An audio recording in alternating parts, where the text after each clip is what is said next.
Assalamualaikum warahmatullahi wabarakatuh. Waalaikumsalam Waalaikumsalam warahmatullahi wabarakatuh. Oke. Alhamdulillahirabbil alamin. Arsala rasulahu bil huda wa dinil haqq liyuzhirahu 'alad dini kullih. Walau karihal kafirun, walau karihal munafiqun, walau karihal mujrimun. Amma ba'du.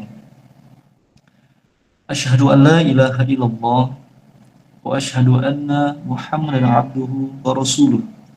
La nabiyya ba'da. Allahumma salli ala sayyidina Muhammad wa ala ali sayyidina Muhammad. Bersyukur kepada Allah Subhanahu wa taala pada malam hari ini kita dapat bermuajah, kita dapat berkumpul meskipun ini forum diskusinya secara online ya. Tapi insya Allah tidak mengurangi rasa kecintaan kita untuk berdiskusi terhadap ilmu, insya Allah. Kemudian selawat pastinya selalu kita sampaikan, selalu kita haturkan kepada Nabi besar Muhammad Sallallahu Alaihi Wasallam. Teman-teman semua, jangan sampai kita selalu berharap, kita selalu kepedean, kita selalu mengaku-ngaku bahwasanya kita ini adalah umatnya Nabi Muhammad Sallallahu Alaihi Wasallam. Namun selalu kita pastikan, selalu kita perhatikan, selalu kita yakinkan bahwasannya kita sebagai manusia layak, pantas, patut diakui oleh Nabi Muhammad Sallallahu Alaihi Wasallam sebagai umatnya. Jangan sampai di hari akhir kelak Nabi Muhammad tidak mengenal kita. Jangan sampai kita dicuekin. Kenapa?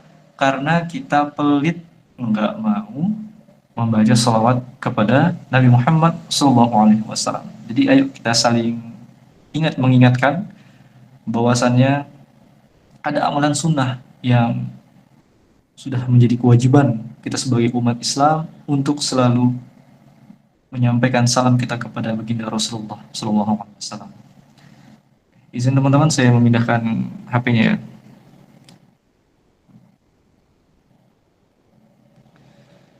Sebelumnya saya ingin nanya dulu nih, teman-teman ini asalnya dari mana aja? Saya lihat ini ada sekitar 50 orang. Macam-macam ya? Boleh dibuka mic-nya satu. Ini ada Kak Aisyah. Kak Aisyah dari mana? Dari Banyuwangi, Ustaz. Wah, dari suaranya Jawa banget. Masya Allah. Kalau Ustazah Atika Nurul? Dari Tangerang. Oh, Tangerang. Oh ya. Ya. Ada yang dari Jogja, yang Kidul. Ya, Masya Allah ya, keren-keren semua. Sedikit perkenalan teman-teman. Benar, nama saya Rahmat Hidayat. Alhamdulillah saya udah menyelesaikan S1. Saya aslinya dari Jambi ya teman-teman. Masya Allah, dari Sumatera, dari Aceh, di Indramayu. Oke. Salam semua ya, salam semua. Saya dari Jambi teman-teman. Ada yang dari Jambi di sini atau Palembang atau Bengkulu, daerah Sumatera banyak ya. Ya. Saya dari Jambi, tapi saya lahirnya di Cianjur. Oke. Saya lahirnya di Cianjur, di Jawa Barat. Pada tahun 2000 saya hijrah, merantau ikut orang tua ke Jambi. Saya lama di Jambi, saya besar di Jambi, sehingga saya lebih logatnya udah kayak orang Sumatera. Jadi jangan kaget kok tinggalnya di Tangsel tapi kok logatnya kayak Sumatera banget gitu kan. Ya soalnya saya bisa bahasa Palembang, bisa saya. Tapi kalau bahasa Madura saya nggak bisa ya. Oke, saya pokoknya logat saya udah Sumatera banget. Jadi nanti jangan kaget ketika saya menyampaikan materi nanti logat Palembangnya keluar. Oke. Sumatera yang keluar. Itu bukan kasar ya teman-teman, tapi memang sedikit agak kasar, keras lah, sedikit agak keras nadanya. Oke, baik teman-teman ya. Kemudian tadi ada statement yang diberikan oleh KMC kita atau moderator kita, bahwasannya teman-teman disuruh follow akun IG saya. Itu bukan keharusan ya teman-teman ya. Itu bukan syarat atau bukan kewajiban. Tapi kalau untuk nyambung tali silaturahmi, it's okay aja dan saya juga open diskusi. Jika ada teman-teman yang ingin didiskusikan, insya Allah saya siap memberikan pertanyaan. Ya, jika saya bisa menjawabnya. Tadi statement dari Kak Moderator seperti memberikan saya job desk baru ya.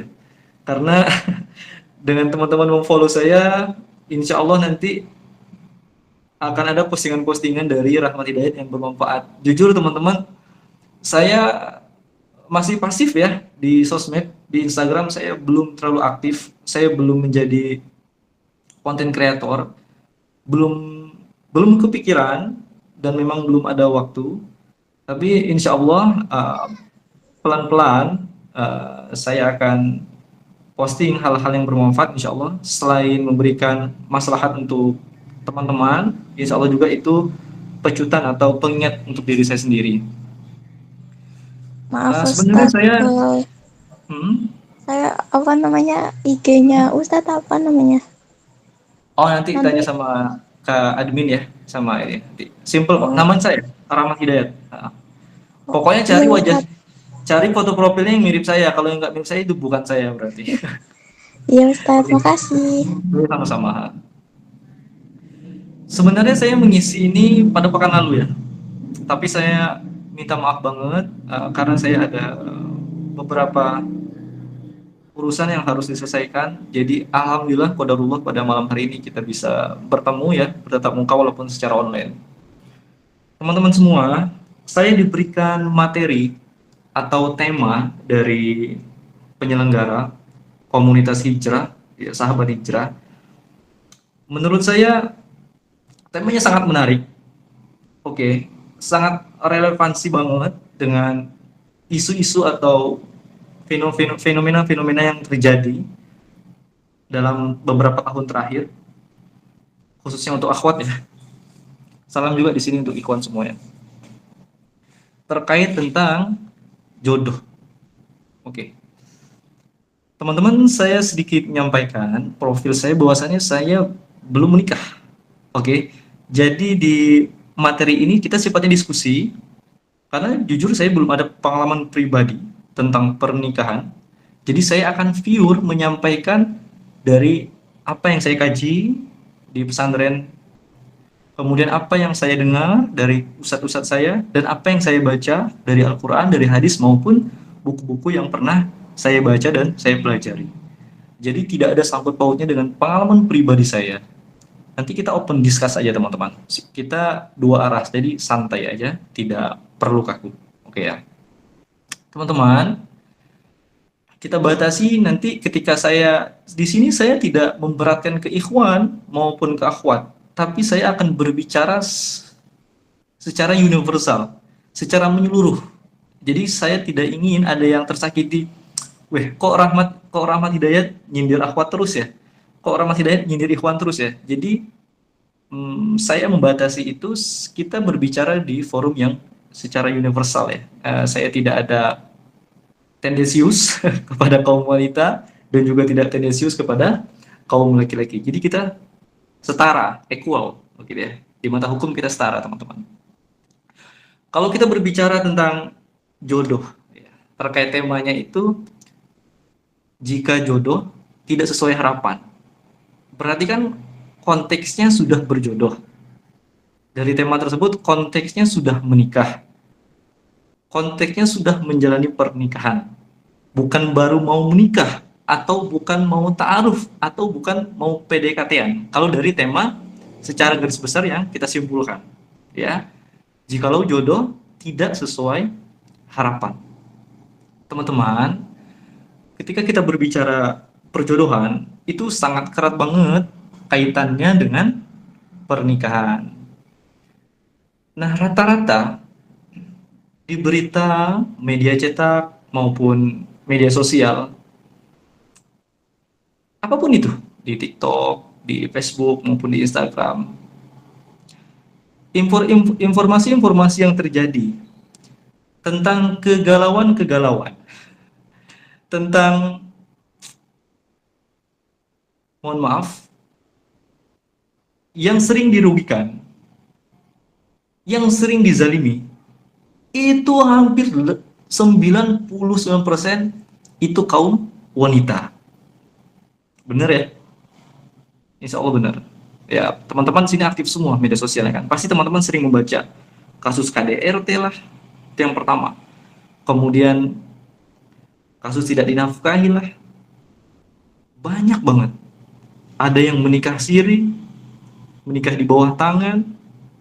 Kemudian yang baru-baru ini, yang baru viral banget, ada seorang santri dinikahi oleh ustadznya, oleh kiainya, tanpa sepengetahuan dari orang tuanya, tanpa sepengetahuan dari walinya. Ustadz, tapi itu bukan anak pesantren, tapi itu hanya lembaga kajian yang sifatnya majelis. Hatta, apapun itu.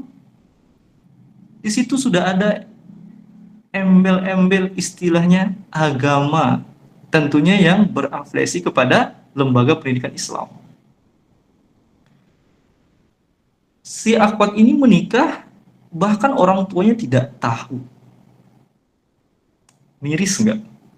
Miris banget ya? Banget. Dan saya sangat yakin teman-teman, kasus-kasus seperti ini itu baru 0,5% yang ketahuan. Contohnya di suatu lembaga ada yang terjadi pelecehan seksual. Siapa korbannya? Akhwat lagi, wanita lagi korbannya. Ini kita sebelum masuk ke tema ya, saya menyampaikan prolog dulu teman-teman.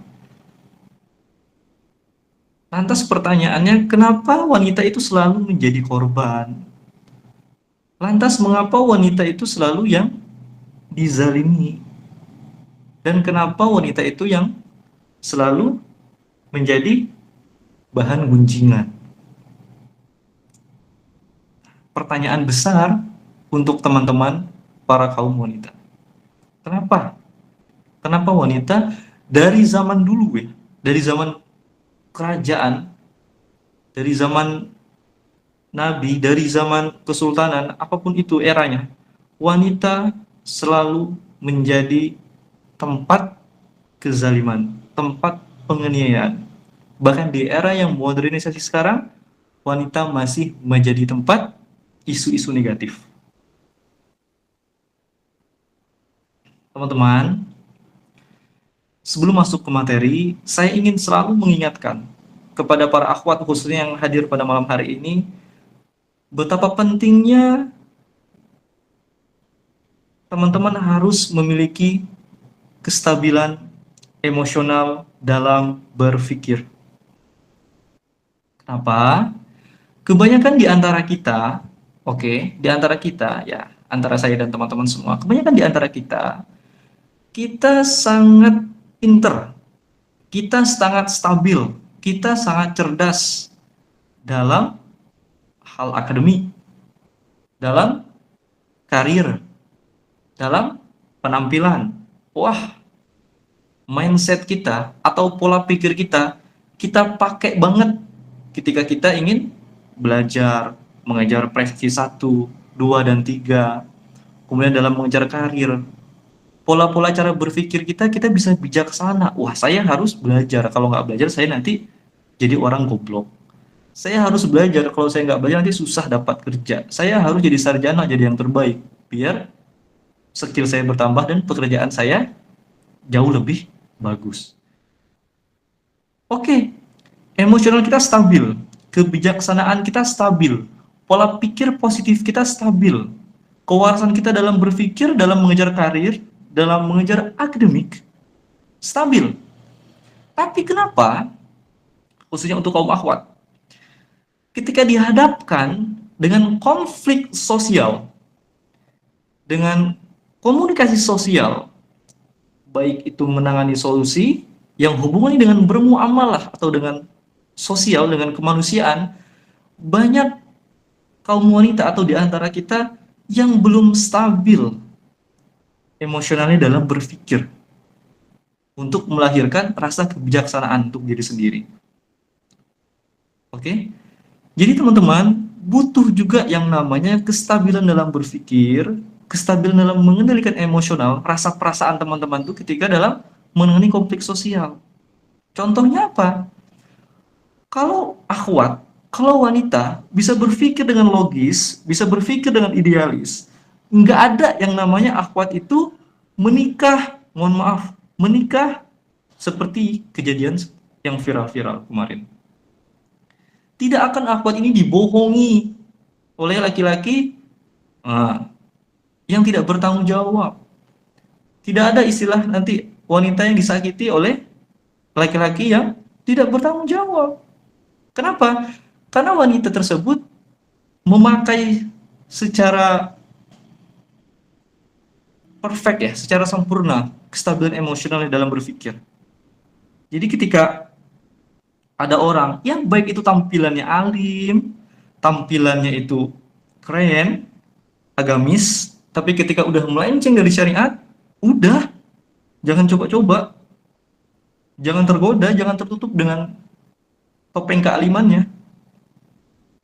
Jadi please untuk akhwat, jangan mudah tergiur di media sosial. Masya Allah, Ustadz ini ganteng, alim, soleh. Wah, ketika di DM, Assalamualaikum, bergetar. Wah, awalnya diskusi agama. Lama-lama, please, jangan mau. Oke? Sepakat ya teman-teman ya? Jangan mau dibodohin. Jangan mau dimanfaatin. Terlalu banyak korban.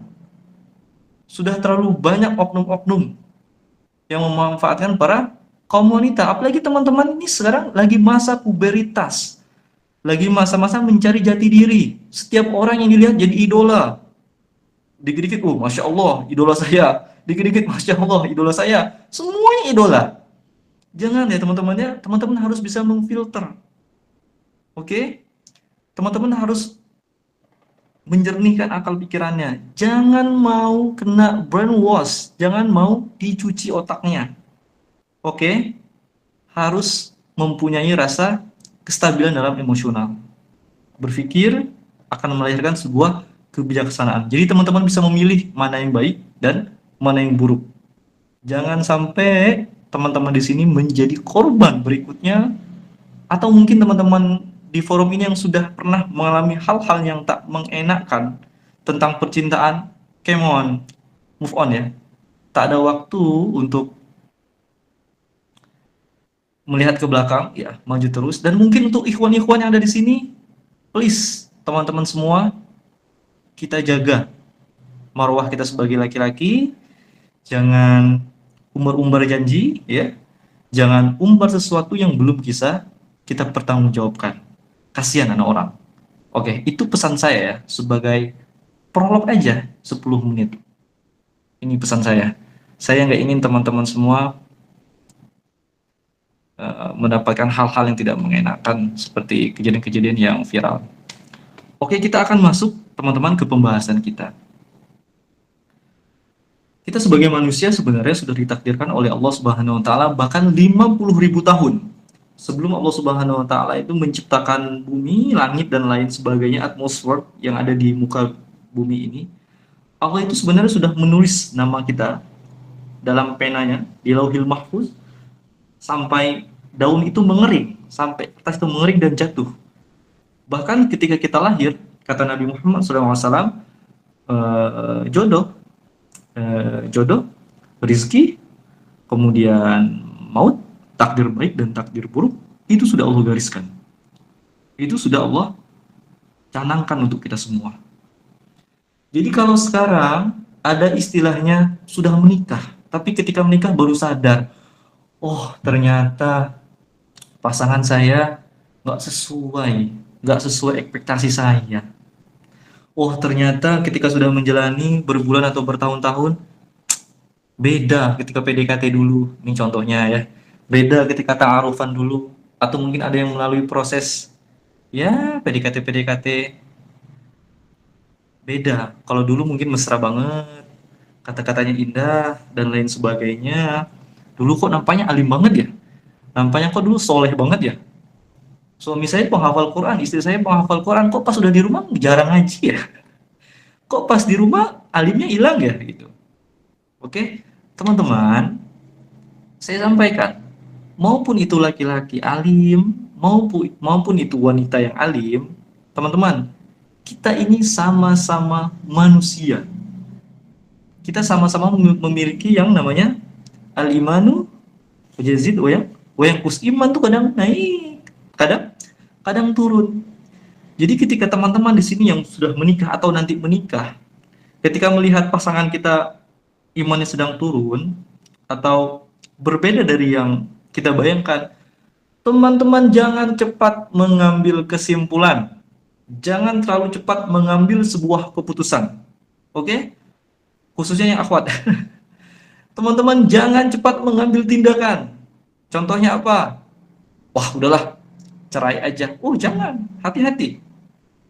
Orang yang baru menikah, kemudian cerai, waspadalah. Allah tidak suka hal seperti itu.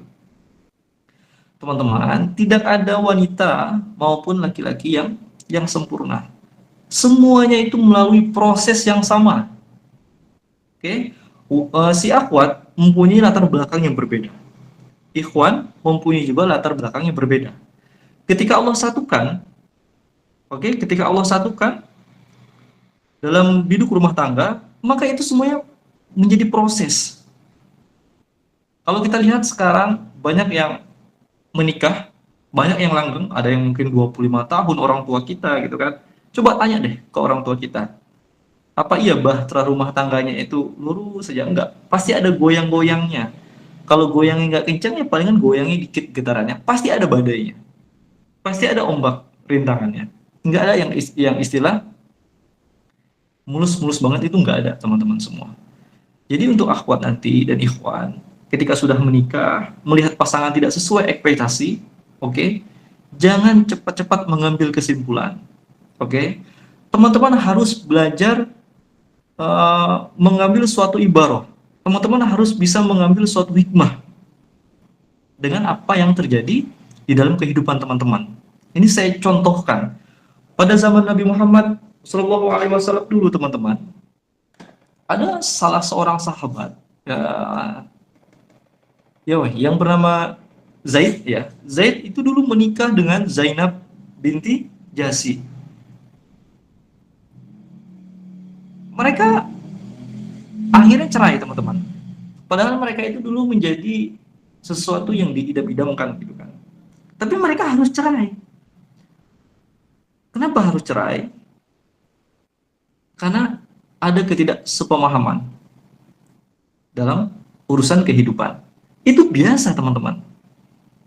Pada zaman Nabi pun banyak ada sahabat yang cerai. Saya ambil contoh aja Zaid dan Zainab binti Jasi. Ternyata di balik pernikahan mereka, itu ada ibarah atau ada hikmah yang Allah berikan pelajaran untuk kaum muslimin. Kenapa? Karena pada masa itu teman-teman, di adat istiadat orang Arab, pada masa itu seorang laki-laki itu tidak boleh menikahi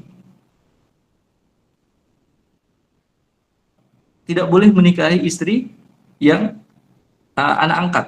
Istilahnya itu tidak boleh menikahi wanita anak angkat, itu nggak boleh. Itu tradisi dari orang Arab. Jadi dalam hukum Islam itu nggak apa-apa. Jadi Allah ingin memberikan hikmah bahwasannya kultur atau adat budaya seperti itu tidak boleh diada-adain. Kemudian yang kedua, teman-teman juga ketika nanti mengalami hal ketika jodoh tidak sesuai harapan, kita harus berhusnuzon dulu dengan Allah Subhanahu wa taala. Mungkin Allah Subhanahu wa taala memberikan pesan. Pesan apa? Kita diberikan Allah Subhanahu wa taala pesan yang pertama. Mungkin kita ini menjadi sesuatu yang sangat penting atau yang sangat berharga bagi pasangan kita, maupun yang akhwat maupun yang ikhwan. Contohnya apa? Mungkin pasangan kita ini dari latar belakang yang kehidupannya itu mohon maaf keras, atau lingkungannya itu negatif, sering dimarahin kah, sering dikucilkan lah, dan lain sebagainya.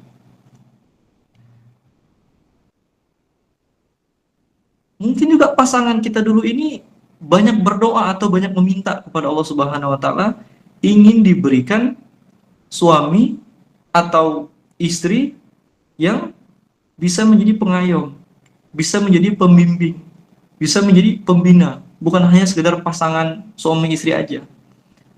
Nah, maka itu Allah kabulkan. Dan ketika itu jatuhnya ke kita, ya maka kita harus mengambil pelajaran atau harus mengambil ibarat dari itu. Bahwasanya Allah percaya dengan kita. Kita menjadi figur, kita menjadi teladan bagi pasangan kita. Jadi jangan cepat-cepat mengambil keputusan. Wah, Pak suka cerai, beda cerai. Jangan. Kenapa? Karena hal-hal yang harus bercerai itu nggak sembarangan, teman-teman. Bukan yang masalah perbedaan pendapat atau penurunan ekonomi, jangan sampai ya teman-teman. Jadi pernikahan itu bukan berbicara tentang uang. Pernikahan itu berbicara tentang sebuah perlindungan. Pernikahan itu berbicara tentang sebuah kasih sayang. Jangan sampai ada istilah pasangannya ada uang, disayang, diberikan perlindungan, oke? Tapi ketika pasangannya tidak ada uang, akhwat, nanti jangan malah ditinggalkan. Nauzubillah, nauzubillah min zalik. Kita ini istri maupun suami, kita mempunyai Tuhan yang sama, Allah. Kita mempunyai keadilan yang sama. Jadi hati-hati untuk para kaum istri nanti ya, teman-teman yang sudah menikah. Hati-hati, jangan mudah mengambil keputusan untuk meninggalkan suami. Bahkan seorang istri ketika sudah berakad, ketika sudah menikah dengan suami, oke, itu hak sepenuhnya sudah dimiliki oleh seorang suami. Bahkan ketika seorang istri itu ingin pergi ke rumah orang tuanya sendiri, orang tua kandung, tanpa sepengetahuan suami, itu hal yang fatal. Dan suami berhak untuk mengambil sebuah keputusan. Kenapa? Karena istri sudah melanggar.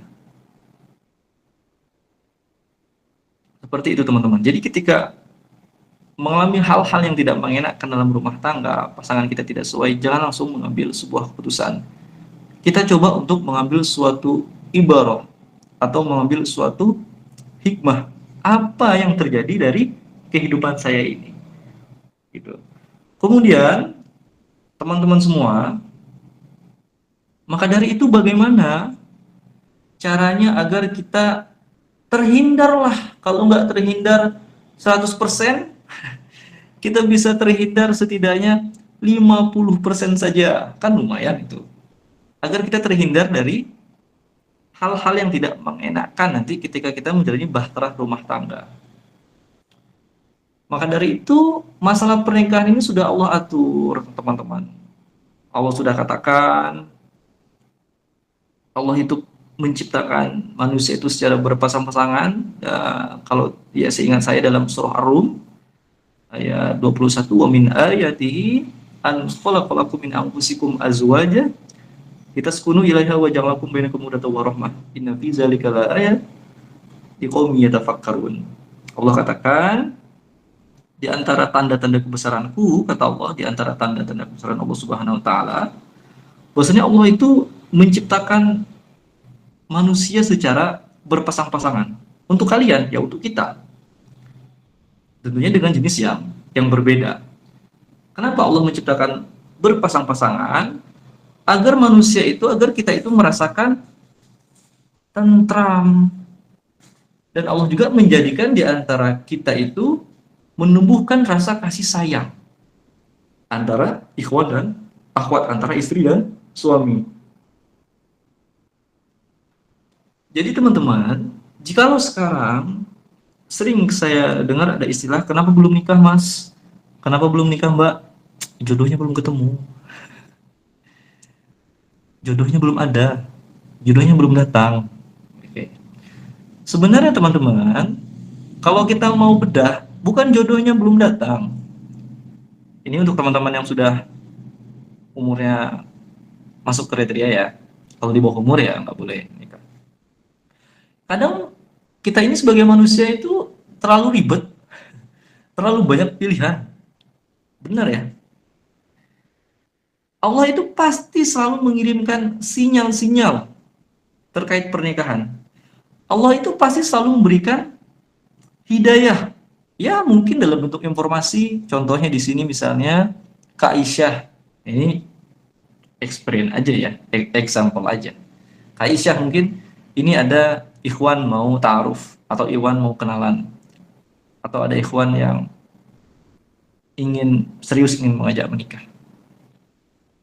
Dilihat dulu nih. Wah, alim, oh mantap. Tapi nggak ganteng misalnya. Wah, enggak lah. Wah, nggak jadi Kak Aisyah kan. Besok lagi ada informasi lagi. Kak Aisyah, ini ada nih. Wih, Masya Allah ya, tajir. Orang kaya. Aduh, tapi nggak soleh. Wah, nggak jadi lagi. Kemudian, ini ada ikhwan nih. Masya Allah, soleh. Kaya. Tapi pelit, kikir. Wah, nggak jadi lagi lah. Bukan tipe saya. Nggak jadi lagi kan. Kemudian datang lagi. Dermawan. Kaya. Baik. Oke, soleh. Waduh. Tapi nggak habis, nggak hafal Quran. Wah, nggak jadilah. Datang lagi yang terakhir. Nih Kak Isya nih yang terakhir nih. Sudah perfect. Dunia, wal akhir udah perfect. Wah, rupanya sakit-sakitan. Ada penyakit berat. Wah, nggak jadilah. Nengok riwayatnya ada sakit segala macam. Nggak jadi-jadi nikah Kak Isya. Sampai kucing bertanduk pun nggak nikah-nikah. Maka ada suatu filsafat. Saya pernah dengar dari Bapak Dr. Fahrin Faiz, guru besar filsafat di UIN Sunan Kalijaga Yogyakarta. Beliau mengatakan bahwasannya apabila apabila manusia menuntut atau menginginkan pasangan yang sempurna, oke, saya ulangi, apabila manusia menuntut atau menginginkan pasangan yang sempurna, maka dia adalah kuda yang bertanduk. Loh, kok kuda yang bertanduk? Inilah yang namanya filsafat. Filsafat itu mempertanyakan sesuatu yang sudah benar. Jadi filsafat itu penuh pernyataan-pernyataan yang sedikit membingungkan, teman-teman. Jadi, jikalau kita sebagai manusia menginginkan pasangan yang sempurna, berarti kita adalah kuda yang bertanduk. Kenapa? Ya, kuda itu nggak ada yang bertanduk, teman-teman. Jadi kuda itu diibaratkan sebagai kita manusia. Manusia ada tanduknya nggak? Nggak ada kan? Kita nggak punya tanduk. Kita nggak punya tanduk. Jadi kalau kita nuntut ikhwan ataupun akhwat nanti sebagai jodoh kita dia harus sempurna, berarti kita ini adalah kuda yang bertanduk. Maksudnya apa? Kita ini mempunyai penyakit hati. Kita terlalu tinggi gengsinya. Kita terlalu tinggi taraf kehidupannya. Kita terlalu sombong. Oke, sampai sini paham ya, teman-teman? Jadi, dalam Islam itu pernikahan itu sudah diatur, teman-teman. Bahkan kriterianya. Ya, ada beberapa hal yang ingin saya sampaikan. Ketika kita ingin menikah nanti, ini nasihat untuk saya pribadi ya, teman-teman. Ketika kita ingin menikah nanti, kita pastikan kita harus sekufu, sekafah atau setara. Banyak nih asumsi atau ideologi terkait sekufu ini sekarang sudah sangat-sangat liar ya. Menurut saya informasinya harus yang sama-sama kaya, Masya Allah. Harus yang sama-sama sarjana, harus yang sama-sama berpenampilan menarik. Enggak. No. Yang dimaksud dengan setara, itu bukan hal yang seperti itu. Oke? Yang pertama apa? Kata Nabi, setara dari segi agama. Agamanya harus sama. Nggak lucu dong kalau akhwatnya muslim, temannya Konghucu misalnya. Nggak cocok. Nggak bisa. Bahkan dalam Al-Quran, dalam surah Al-Baqarah, wala tankihul musyrikati hatta yu'min.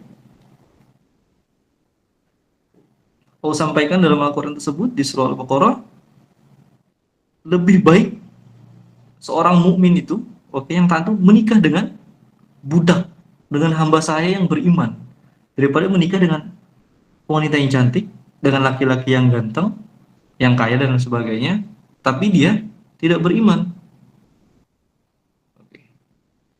Allah sudah sampaikan dalam Al-Quran. Saya sedikit lupa ayatnya, coba saya ingat ya. Wala tankihul musyrikati hatta yu'min. wala amatum mu'minatun khairum min musyrikati walau a'jabatkum.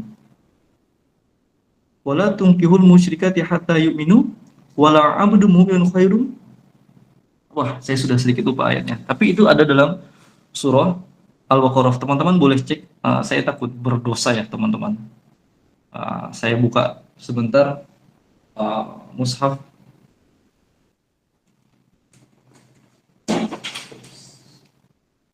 Saya buka sebentar mushaf. Saya takut salah. Soalnya ini ayat Quran.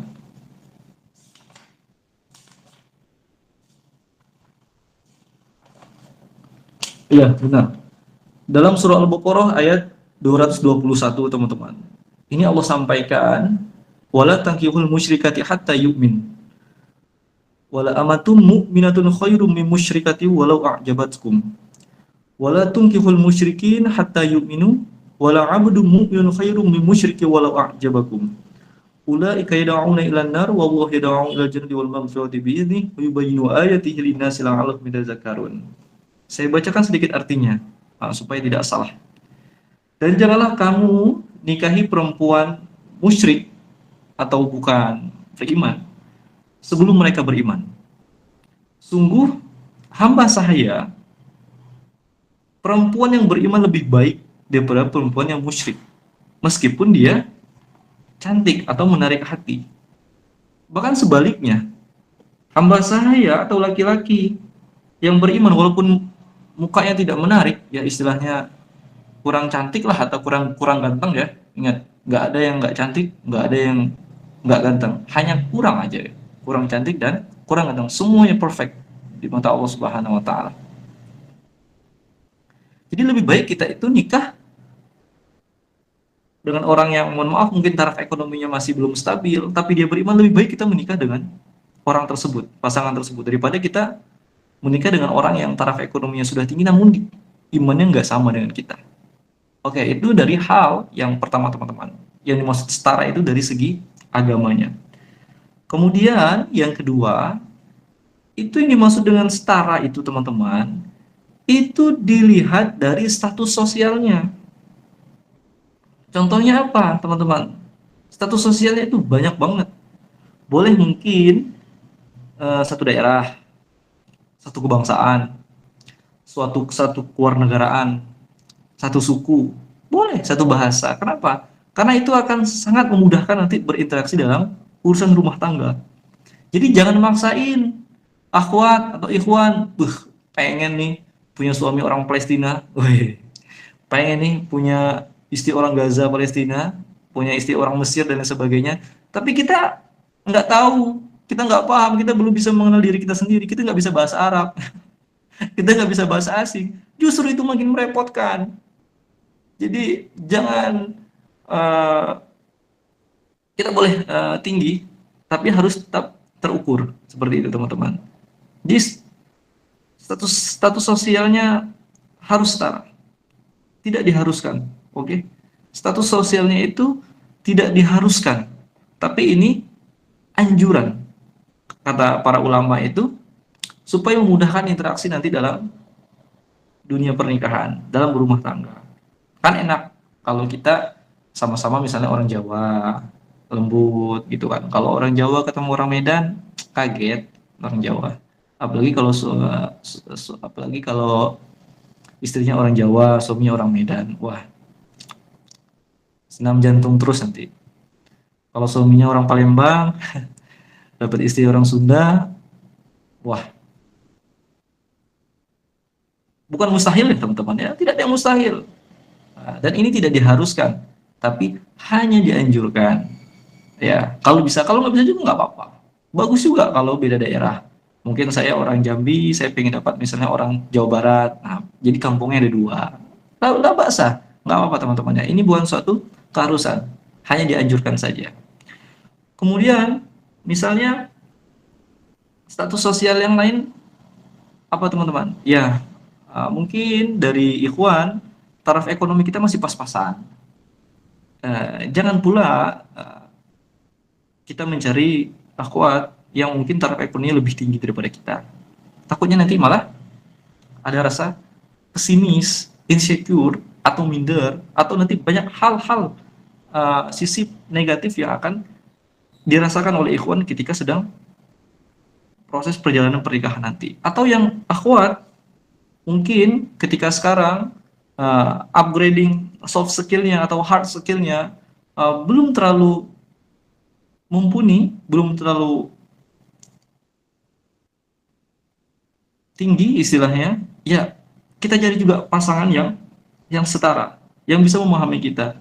Kan nggak lucu kalau kita misalnya, mohon maaf, tamatan SD, terus kita cita-cita kita pengen cowok tamatan profesor, ya kan nggak mungkin juga gitu ya, meskipun mungkin ada ya, tapi rasanya tidak akan cocok. Nanti suaminya bahas tentang akademi, istrinya tidak bisa mengimbangi, akhirnya yang ada apa? Ribut. Nah, jadi maksudnya yang dimaksud setara itu seperti itu, oke? Dari kehidupannya itu seimbang, tidak ada yang tersakiti nanti ketika menjalani bahtera rumah tangga, oke? Kemudian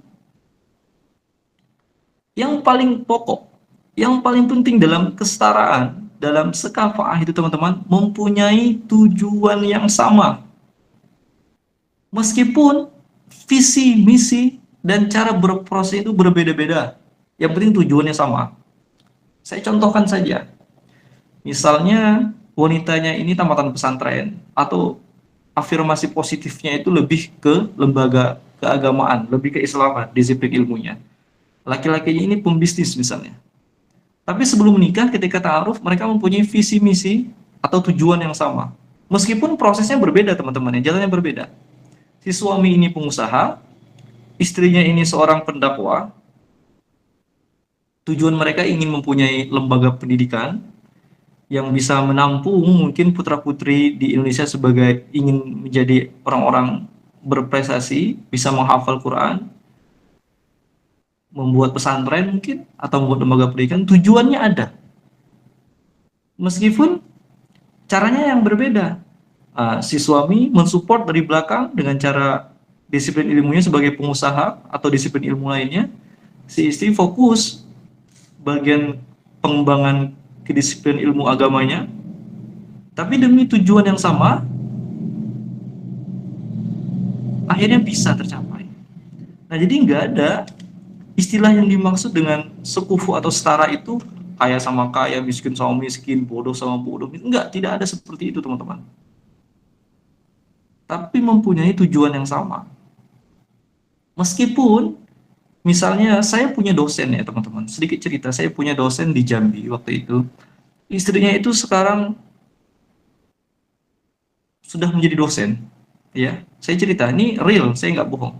Sampai sekarang saya masih berhubungan baik dan saya masih mengajar privat anaknya, meskipun online. Dosen, perempuan, dia punya suami. Jadi ketika itu teman-teman, ketika saya berkunjung ke rumah beliau, dalam pikiran saya, wah ini suaminya kalau nggak profesor, doktor, paling nggak pengusaha sukses lah. Tapi ternyata enggak teman-teman. Mohon maaf, suaminya pekerja wira swasta. Suaminya bekerja sebagai tukang bangunan. Iya, tukang bangun rumah. Kan ini kalau dilihat dari kesetaraan kan jauh banget. Tapi itu faktanya, dan mereka bahagia. Dan mereka bahagia teman-teman. Karena kenapa? Ketika saya tanya, mereka mempunyai tujuan yang sama. Tujuannya apa? Ingin mempunyai anak yang penghafal Quran. Simple. Suaminya tetap bekerja dengan ilmu pertukangannya, istrinya tetap menjadi dosen di perguruan tinggi. Dan itu berjalan dan mereka bahagia sampai sekarang teman-teman. Jadi untuk teman-teman semua, kesetaraan sosial itu bukan kewajiban atau bukan keharusan, tapi itu hanya sebagai anjuran aja supaya mengurangi konflik-konflik yang ada ketika kita berumah tangga nantinya. Baik teman-teman semua, yang terakhir setelah tujuan itu, kita harus memilih pasangan yang akhlaknya atau attitude-nya itu baik. Seperti yang saya sampaikan tadi, kestabilan emosional, atau pasangan kita sudah mempunyai rasa kedewasaan yang matang. Teman-teman, Kedewasaan yang matang itu tidak bisa dilihat atau diukur dari berapa umur seseorang tersebut, tapi dilihat dari sikap, pikiran, dan kematangan dalam berpikir, dalam bersikap, mengambil suatu kebijakan. Jadi ambillah, carilah attitude-nya yang baik. Dia nggak ringan tangan atau memukul ketika sedang marah. Dia tidak perkataan yang tidak kasar atau tidak kotor ketika sedang emosional. Carilah pasangan-pasangan yang bisa membuat rumah itu menjadi damai, menjadi aman. Waduh, susah Ustadz nyarinya. Ya maka dari itu, karena hal ini susah, jangan mudah untuk menikah. Kan banyak banget sekarang fenomena-fenomena nikah muda. Kita mulai dari nol ya, Dek. Kita mulai dari bawah ya, Kak, Dek, Mbak, Mas. Apakah itu salah? Enggak salah. Tapi lebih baik kita merencanakan sesuatu sebelum kita menjalaninya. Harus direncanakan dengan matang-matang. Kita harus tahu bibit bobot pasangan kita, dari mana asalnya, keluarganya dari apa, keluarganya bagaimana, dari suku apa, bagaimana perlakuan kepada ibunya, bagaimana perlakuan kepada saudara-saudaranya. Kita harus tahu, teman-teman. Kita jangan melihat dari sisi fisiknya aja. Kita jangan melihat dari kealimannya aja. No way. Ketika berumah tangga, semuanya akan keluar, teman-teman. Dan yang menemani kita nanti apa? Jati diri yang sebenarnya. Jadi wajah yang ganteng, wajah yang cantik, ya semuanya itu hanya sebagai formalitas aja nanti ketika sudah menikah. Kata orang, ya saya belum menikah. Katanya, saya mendengar seperti itu. Yang lebih penting itu bisa saling memahami, tidak saling menyakiti. Nah, maka dari itu teman-teman, karena menikah ini sesuatu hal yang nggak main-main, jadi pesan saya kepada teman laki-laki di sini dan kaum perempuan, mohon dipastikan, diperhatikan, ditelaah baik-baik, ditelaah ya, bukan dipilah-pilih, ditelaah. Ditelaah itu dibongkar, dibuka. Siapa pasangan kita ini yang akan kita menikah dan kita, siapa calon saya ini? Dibuka, nggak apa-apa. Nggak bayar kok, gratis. Nggak salah kok, boleh. Jangan sampai kita beli kucing dalam karung, istilahnya itu. Pas dibuka bukan kucing. Ya, seperti itu teman-teman ya. Jadi pentingnya kita itu mentelaah siapa pasangan kita nanti. Satu visi nggak? Satu tujuan nggak? Kalau tujuannya udah beda, jangan maksain. Oh, bisa nih. Insya Allah nanti kalau udah jalan, aman. Bisa lah nanti. Jangan. Orang kalau udah nafsu, orang kalau sudah memang ngebet pengen, apapun diomongin teman-teman. Apapun diiyain, apapun dijanjikan. Jangan mudah terpancing, jangan mudah terbawa suasana. Tapi temanku tuh udah nikah Ustadz. Ya kan temen nikah. Emang kalau dia nikah kita nggak mati, enggak kan? Iya. Jadi tetaplah punya prinsip, khususnya kaum akhwat, please carilah ikhwan yang attitude-nya baik. Sekarang kita sudah rendah attitude ya teman-teman. Sudah minus attitude. Sudah banyak kalangan-kalangan ya, khususnya generasi milenial seperti kita, sudah banyak banget dicap sebagai mempunyai attitude rendah, kurang menghormati, mulutnya mudah banget ngomong kasar, tidak bisa menghargai orang yang lebih tua dari kita, generasi seenaknya. Kita sudah dicap seperti itu di kalangan masyarakat pada umumnya. Nah, maka hal-hal seperti itu harus pintar pilih memilih. Dan terakhir pesan saya kepada teman-teman semua, baik ikhwan maupun akhwat, udahlah gombal-gombali cewek. Sudahlah. Udah, nggak ada faedahnya. Mendingan belajar bahagiain orang tua. Oke? Udahlah nge-WA lawan jenis kalau nggak ada manfaat, kalau nggak ada kepentingannya. Ini usaha Ustaz, ini proses. Ya kalau yang proses langsung aja datang ke rumah orang tuanya. Atau ya silakan WA, tapi nanya kapan mau nikah, serius. Jadi kalau kita memang belum bisa untuk bertanggung jawab, jangan dulu. Oke? Jangan dulu. Kemudian yang terakhir lagi saya sedikit cerita. Ketika saya kuliah dulu ya, berbagi pengalaman aja. Saya dulu pernah kenal dengan salah satu akhwat ketika menikah, ketika dulu di kampus. Kenal aja ya, kenal. Dan ternyata, ya Masya Allah, ini saya tidak mengkreditkan akhwat ya, tapi ini saya berbicara de facto dan de jure dan de facto ya. Mu'allam alim, pakaiannya syar'i. Namun, ternyata akhwat ini baru hijrah. Dan ternyata, ya mohon maaf, ketika saya tanya dengan serius, karena saya sudah mendengar isu-isu yang tidak enak ketika mau serius. Nah, akhwat ini sudah pernah melakukan hal-hal yang dilanggar oleh Islam. Nah, maka dari itu pesan saya tadi teman-teman, dijaga kehormatannya, jangan mudah tertipu, oke? Jangan mudah tertipu dengan ketampanan, dengan kecantikan, kemudian dengan alim, atau embel-embel apapun itu. Jangan. Hati-hati. Pelan-pelan aja. Slowly. Yang penting sampai. Jangan sampai salah pilih. Karena menikah itu, kalau bisa, cukup sekali dalam kehidupan kita. Teman-teman semua, sebagai quotes lah pada malam hari ini, pernikahan itu bukan hanya mengubah status, namun berbicara pernikahan berbicara tentang sebuah perlindungan, berbicara tentang sebuah kasih sayang yang tak pernah putus, yang tidak pernah terputus. Jadi pernikahan itu bukan perkara tentang mengubah status, tapi tentang sebuah perlindungan, tentang sebuah kasih sayang yang tidak pernah terputus. Itu harapan kita. Terima kasih atas kesempatannya. Mohon maaf apabila yang saya sampaikan masih banyak kekurangan, terutama saya tadi lupa ayatnya, mohon maaf banget. Tapi tadi sudah saya revisi dengan Al-Quran, insya Allah tadi betul. Mohon maaf banget. Sampai berjumpa kembali teman-teman, insya Allah di lain waktu. Terima kasih atas kesempatannya. Wabillahi taufiq wal hidayah. Assalamualaikum warahmatullahi wabarakatuh.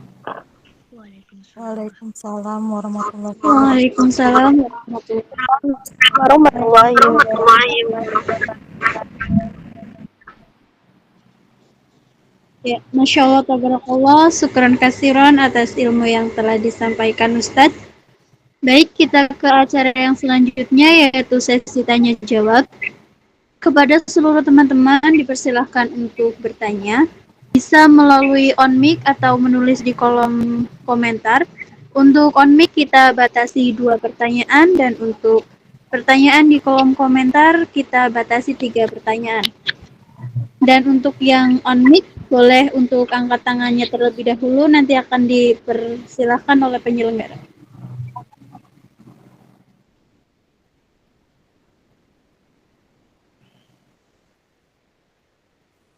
Aku Pak izin bertanya. Aku juga dong. Saya Kak. Saya Kak. Silakan dipilih aku. Saya juga Kak. Saya juga. Saya juga. Oh, dahulu. Saya Ya. dulu. Baik, kepada si Aisyah dipersilahkan untuk bertanya. Tafadholi mashkurah.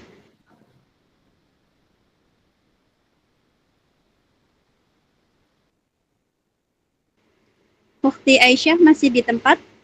Silahkan Ukhti. Ke saya aja Kak.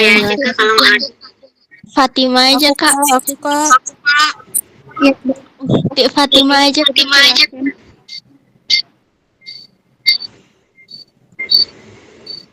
Ukhti Yulia. sebelumnya Ya, silakan Okti. izinkan saya untuk bisa bertanya. Assalamualaikum warahmatullahi wabarakatuh. Saya ingin bertanya Ustadz, pernikahan itu kan mengadakan sakinah mawadah warahmah. Sakinah mawadah itu ciri-cirinya seperti apa dan realita di dalam kehidupan apalagi dalam media gitu, kasus-kasus kita kayak nggak dapet yang sakinah mawadah warahmah itu Ustaz.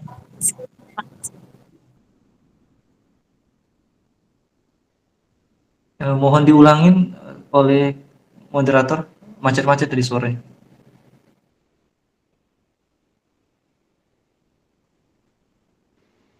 Okti Yulia, bisa tolong diulang lagi? Suaranya agak macet-macet. Ah ya baik. Realita dalam kehidupan apalagi di dunia nyata ya Ustaz. Sakinah Dunia hiburan. ya seperti apa gitu. Terus dalam perceraian mereka itu gak kayak lega gitu, tapi mereka itu kayak gak ada dapet sakinah mawadah gitu. Tapi ciri-cirinya itu seperti apa? Sekian Ustaz, paham? Saya belum nangkep pertanyaannya. Mungkin diulangi oleh MC mungkin. Silakan MC.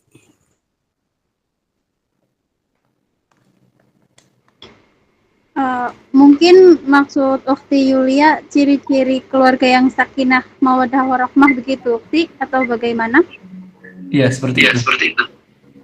Seperti itu. Oke. Saya paham. Yang ditanyakan Yulia ya, Kak Yulia ya tadi ya. Kalau tak salah namanya, benar ya? Oke ya, Yulia namanya. Nah, Ustaz. Oke. Kalau di artis-artis hiburan, public figure lah ya, kalau kita sebutkan ya, artis maupun hal yang lainnya yang sering tampil di media, kita lihat itu kayak bahagia gitu ya. Kita lihat kayak bahagia di depan layar kaca. Oh tapi tiba-tiba kok isunya cerai gitu ya. Tiba-tiba diramal sama peramal yang di TV-TV itu kok ini akan cerai gitu. Dan bener cerai gitu kan. Kenapa? Jadi ciri-ciri keluarga yang sakinah mawadah itu yang seperti apa? Jikalau yang selama ini dipertontonkan itu bahagia, namun pada faktanya, pada kenyataannya tiba-tiba cerai. Nah, untuk Kak Yulia, pertanyaan ini sangat berat bagi saya. Kenapa sangat berat? Karena ini memang harus berdasarkan experience atau berdasarkan pengalaman, tapi saya akan mencoba menjawab dari buku-buku yang saya baca dan saya dengar dari para ustadz yang pernah saya belajar. Jadi ciri-ciri keluarga yang sakinah mawaddah itu, teman-teman, apabila tadi sebelum sudah saya sampaikan, apabila kita itu bisa saling memahami. Jadi bukan berarti yang keluarga sakinah mawaddah itu tidak pernah ribut, nggak pernah bertengkar, nggak seperti itu konteksnya, nggak seperti itu kenyataannya, enggak. Semuanya pernah mengalami yang namanya rusuh ya kalau bahasa Jambi, mengalami yang namanya istilahnya ribut, mengalami yang namanya masalahnya pertengkaran dalam keluarga, pasti ada. Kenapa? Karena Allah sudah pernah sampai ke dalam Al-Quran, dalam surah At-Taghabun, kata Allah, ya ayyuhalladzina amanu inna min azwajikum wa auladikum aduwwalakum fahdharuhum wa in ta'fu wa tasfahu wa taghfiru fa innallaha ghafurur rahim, kata Allah. Wahai orang-orang yang beriman, sesungguhnya nanti ya inna min azwajikum, sesungguhnya azwajikum di antara istri-istrimu, dan wa auladikum, dan anak-anakmu, aduwwalakum fahdharuhum, kata Allah, ada yang menjadi musuh bagimu. Ini bahkan Allah udah mewanti-wanti, Allah sudah memberikan istilahnya warning untuk suami, bahwasannya nanti anak, di antara anak dan istri itu akan bisa menjadi musuh. Dan di ayat Al-Quran juga pernah Allah katakan bahwasanya keluarga, harta, anak, istri itu menjadi fitnah atau menjadi ujian bagi seorang suami. Nah, maka dari itu sangat relevansi sekali ya. Saya rasa kalau banyak public figure, ya tidak perlu, yang tidak bukan public figure saja, yang tiba-tiba cerai. Padahal terlihat di mata publik rumah tangga mereka elok-elok saja, baik-baik saja, tapi pada kenyataannya tidak seperti itu. Karena banyak hal yang membuat perceraian itu, teman-teman. Yang lebih titik poinnya itu tidak bisa saling memahami. Kenapa? Masih belum stabil rasa keemosionalan itu dalam berpikir. Masih mengedepankan egois masing-masing. Tidak setara. Wah, Ustadz, nggak setara gimana? Mereka kan sama-sama artis. Mereka kan sama-sama public figure. Nah, walaupun mereka sama-sama public figure, teman-teman, biasanya itu pasti ada taraf yang senjang. Mohon maaf. Mungkin ya. Suaminya lagi nggak kerja. Kan kita nggak tahu. Ya kan? Kita nggak tahu ya.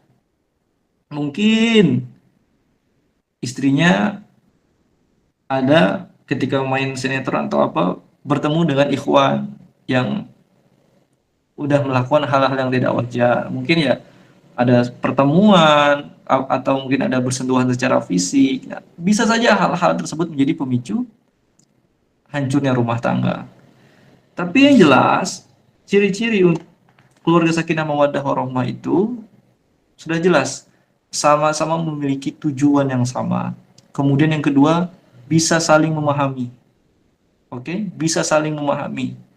Kemudian yang ketiga, seorang suami itu bisa menjadi pengayom untuk istrinya, dan seorang istri itu bisa menjadi rumah, bisa menjadi tempat nyaman, bisa menjadi tempat aduan untuk suaminya.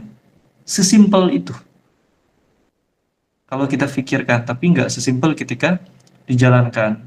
Nah, maka dari itu yang saya sampaikan tadi, pernikahan itu bukan hanya untuk mengubah status saja, tapi pernikahan itu berkaitan dengan kasih sayang yang harus kita pertahankan, jangan sampai terputus. Dan pernikahan juga, teman-teman, adalah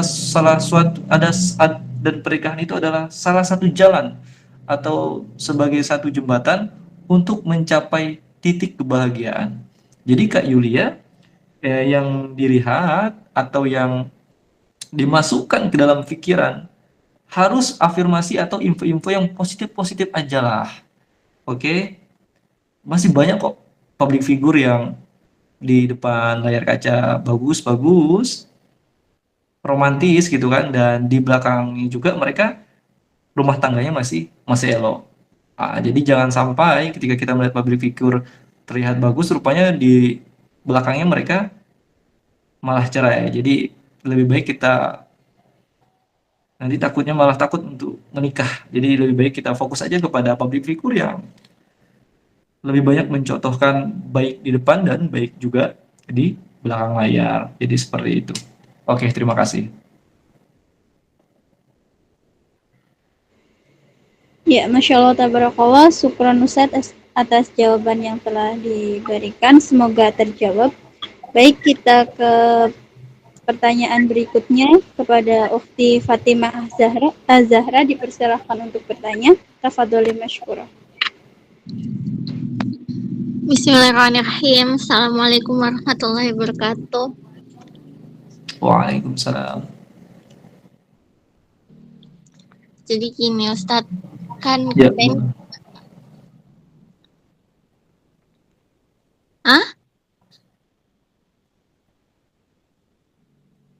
Kenapa Ustadz? jadi gini, iya apa kata saya? Oh, jadi gini. Saya mewakili Pak, mungkin ada ya juga cewek-cewek lain yang pemikirannya juga tuh sama kayak saya gitu. Begini Ustadz, saya mewakili para kaum hawa di dunia ini. Jadi gini, apa ya? Tunggu dulu Ustadz. Dari mana nih? sebenarnya kita tuh jadi perempuan sebenarnya serba salah sih. Apa? eh Kalau semisal kita nggak nikah dibilang kenapa nggak nikah nggak laku ya gini gini gini, terus kalau kita nikah tapi rumah tangga kita berantakan dibilangnya oh istrinya tuh yang gini gini gini, istrinya tuh yang nggak tahu jaga rumah tangganya. Kalau semisal cerai, oh istrinya tuh yang kurang patuh sama suaminya makanya cerai. Itu kenapa sih setiap rumah tangga itu pasti istri yang salah, istri yang salah, dia tuh nggak bisa ngurus suaminya, nggak bisa ngurus keluarga, gini-gini. Padahal kan enggak. Para istri juga pasti sedang berusaha menjadi yang terbaik. Tapi kenapa setiap orang tuh kayak langsung menjudge gitu kayak, oh rumah tangganya tuh berantakan karena istrinya gini-gini gini. Jadi kayak apa ya? Kayak aku tuh ngelihatnya kayak nggak mau nikah deh. Ngapain juga nikah? Kita nikah juga serba salah. Kita nggak nikah salah, kita nikah salah. Jadi kayak apa ya? Kayak kita tuh serba salah gitu. Padahal kan kayak gitu. Kayak kita juga kan perempuan tuh kayak apa gitu kan. Kayak kita minta uang suami gitu kan. Oh matre itu istrinya, matre itu. Itu makanya itu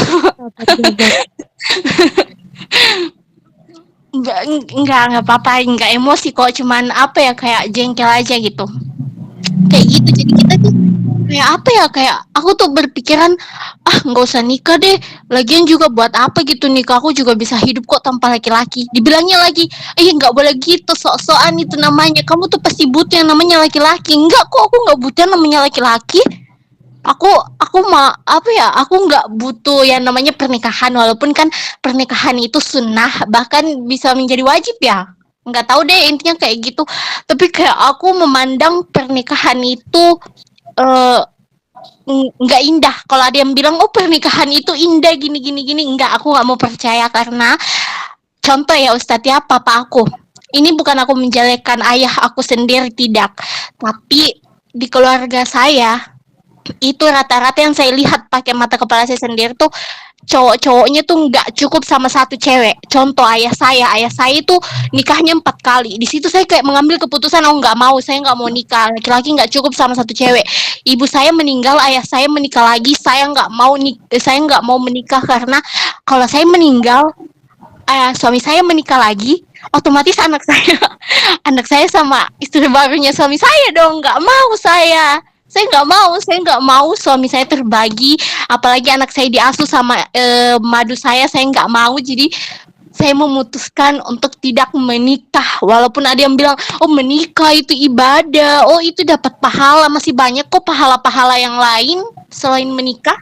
Kenapa apa ya, kayak enggak gini Ustadz, sebenarnya aku pengen bilang semua laki-laki tuh beda kan, setiap orang kan beda-beda, tapi kayak nggak bisa, tetangga aku juga gitu, ininya Ustadz, suaminya juga gitu tetangga aku. Jadi kayak nggak bisa ya Allah, kayak aku nggak percaya sama yang namanya laki-laki, mau dia paham agama, mau dia gini, mau dia gitu, nggak mau Ustadz. Itu saya dosa atau tidak?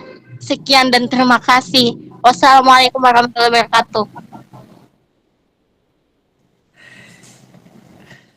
Mau dijawab atau enggak nih? Jauh. Ya, kasih ini Ustadz, kasih saya pencerahan kalau semua laki-laki itu tidak sama. Mau dia paham agama kah, mau dia tidak paham agama. Intinya kayak di mata saya itu semua laki-laki itu sama. Betulan sama. Sumpah lillahi ta'ala sama semua. Oke. Ya, assalamualaikum warahmatullahi wabarakatuh. Ya, saya open kamera aja ya. Kak Yulia, tadi ada satu statement yang menarik. Bukan Yulia, Ustadz, Fatimah. Oh, Fatimah Zahra, sorry. Fatimah Zahra itu salah satu anak kesayangan Nabi Muhammad SAW. Semoga akhlaknya, perkataannya juga mencerminkan seperti anak Nabi Muhammad SAW. Insya Allah, dan dimasukkan ke dalam surganya Allah Ta'ala. Ya, semangat terus untuk Kak Fatimah Zahra ya. Teman-teman, Bukan kakak. oh it's okay. Oh, nama aja ya, Fatimah Zahra.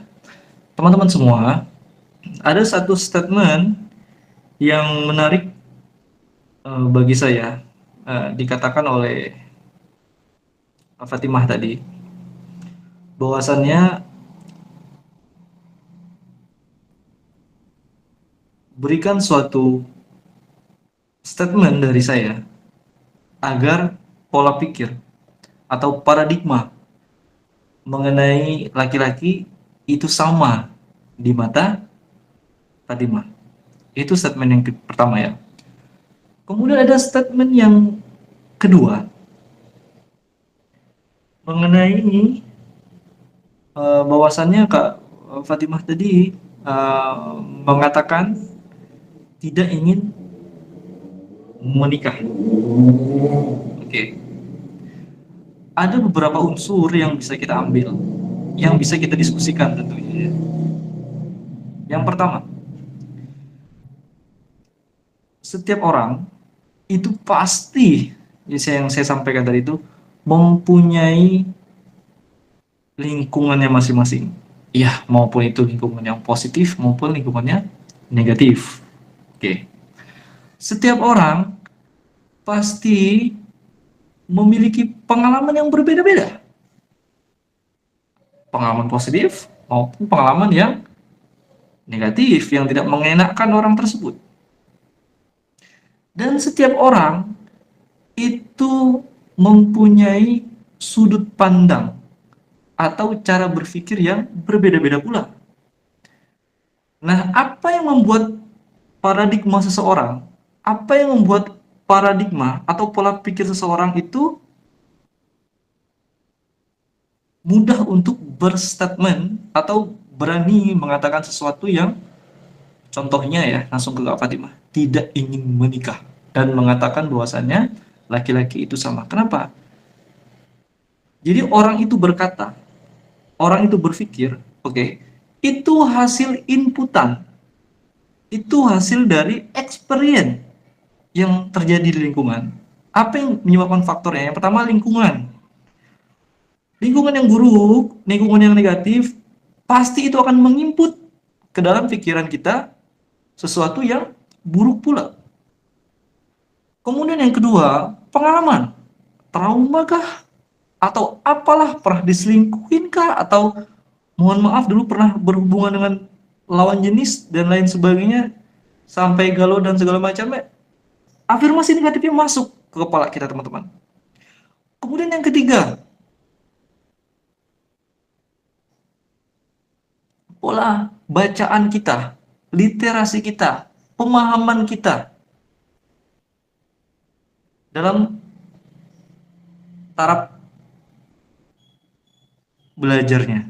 Maksudnya, sejauh mana orang tersebut itu rajin baca bukunya, rajin belajarnya. Jadi kalau misalnya baca buku literasinya kurang, oke, baca bukunya kurang teman-teman, kemudian baca Al-Qur'annya kurang, belajar tentang bab-bab pernikahannya bahkan tidak ada, ya sehingga inputan yang dihasilkan di dalam otak kita ini, ya seperti itu. Kita sudah memukul rata bahwasannya laki-laki itu sama atau tidak ingin menikah. Karena kalau menikah ujung-ujungnya wanita yang disalahkan. Oke. Kemudian faktor terakhir, kenapa seseorang tersebut berstatement seperti itu?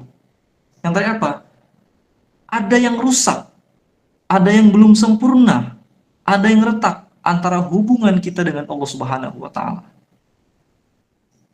Nah, jadi kita main jujur-jujuran aja. Kenapa hal tersebut bisa terucap? Karena ada interaksi dengan Allah Subhanahu wa Ta'ala yang belum sempurna. Kedekatan dengan Allah Subhanahu wa Ta'ala belum kita bangun dengan maksimal. Sehingga apa? Output yang keluar dari pola pikir kita, output yang keluar dari lisan kita, itu menabrak atau melanggar syariat ketentuan dari Allah Subhanahu wa Ta'ala. Jadi hati-hati. Pesan saya untuk Fatimah Az-Zahra, dunia ini luas. Kita tidak bisa berbicara orang tua saya. Kita tidak bisa berbicara orang tua tetangga saya, laki-laki teman saya, laki-laki saya, atau laki-laki Saudara-saudara saya, mohon maaf, wanitanya nggak cukup sekali. Dunia ini luas. Masih banyak contoh atau suri tauladan yang bisa kita ambil dari para laki-laki yang bagus. Nggak usah terlalu jauh-jauh. Wih, mana laki-laki yang bagus? Nabi Muhammad SAW itu panutan terbaik untuk kita sebagai pemimpin negarawan. Masya Allah, beliau sangat mumpuni. Sebagai pemimpin rumah tangga, Masya Allah, beliau bahkan tidak pernah main kasar kepada wanita, bahkan dalam sejarah pun Nabi Muhammad SAW tidak pernah menyakiti istri di hatinya, menyakiti hati istri-istrinya. Jangan kita terlalu fokus kepada hal-hal yang negatif yang ada di lingkungan kita, sehingga itu menginput pola pikir kita, pemahaman kita menjadi stagnan di negatif. Nah, jadi dunia ini luas, Kak Fatimah, sangat-sangat luas. Masih banyak contoh-contoh laki-laki yang menghormati wanita. Masih banyak laki-laki yang memuliakan wanita. Jadi tidak bisa dipukul rata. Jadi sebenarnya pernyataan atau pertanyaan dari Kak Fatimah tadi itu mempunyai standar ganda, mempunyai unsur standar ganda. Apa yang standar ganda yang saya maksud? Kak Fatimah mengatakan bahwasanya laki-laki itu sama aja. Oke, mau dia alim, mau dia apa, sama aja nanti ketika sudah menikah. Saya sudah nggak percaya lagi, ya, kata Kak Fatimah. Ini standar ganda. Seandainya laki-laki mengatakan kepada wanita juga, saya nggak mau menikah Pak Ustadz. Loh, kenapa? Karena wanita juga sama aja katanya. Tukang selingkuh. Ada nggak wanita selingkuh? Ada. Ada nggak wanita yang menyakiti hati suaminya? Ada. Seandainya itu dibalikkan pertanyaan tersebut kepada wanita, bisa juga tuh. Jadi di sini bukan berbicara gender.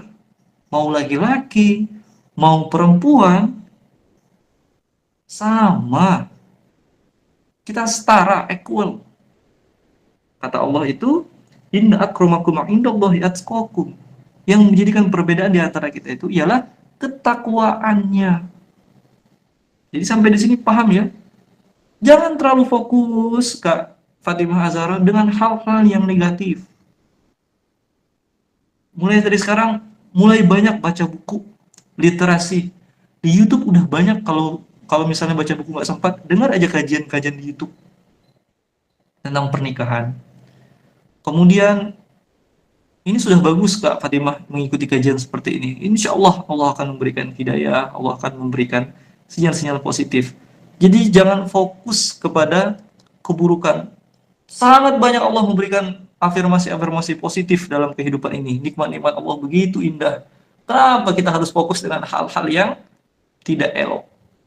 Oke, jadi pola pikir kita, output yang keluar dari lisan kita, apa yang kita pikirkan, menjadi sebuah tindakan, itu hasil dari apa yang kita masukkan ke dalam diri kita. Belajar baca bukunya ditingkatkan lagi, Kak. Kemudian kurangin scroll media sosial, karena itu menjadi penyakit. Nengok ini cerai, diselingkuhin. Stop it, itu nggak penting. Baca Qur'annya ditingkatin, hubungan dengan Allah juga ditingkatin. Supaya apa? Inputan yang masuk ke dalam pola pikir kita nanti, ketika outputnya positif. Jadi pola pikirnya tidak seperti itu lagi. Jadi mindsetnya yang diubah, pola pikir kita yang diubah dengan menjalani kebiasaan-kebiasaan yang positif. Jadi apapun itu yang sudah terjadi dengan Kak Fatimah pada saat ini, jadikan experience, jadikan pelajaran, jadikan pengalaman. Ibaratnya itu learning by doing. Jadi ya belajar, melakukan sambil belajar. Oh, ternyata ini. Cukup jadikan pelajaran. Oh, berarti besok saya menikah, jangan mencari suami seperti ini. Oh, nanti kalau saya mencari pasangan, jangan mencari suami seperti suaminya. Nah, gitu, paham ya? Dijadikan sebagai pembelajaran. Bukan malah kita mengatakan, saya nggak mau menikah. Wah, rugi. Kenapa? Sudah kita dapat dosa dan Allah dan zalim Kak Fatimah dengan hak dari sisi kemanusiaannya. Ya, wallahu a'lam bishawab. Semoga ini menjadi pelajaran untuk kita semua. Terima kasih. Ya, Masya Allah, tabarakallah. Syukran kasiran Ustadz atas jawaban yang telah diberikan. Karena sudah 2 pertanyaan, saya beralih ke pertanyaan di kolom komentar. Dari Ukhti Aisyah. Assalamualaikum Ustadz.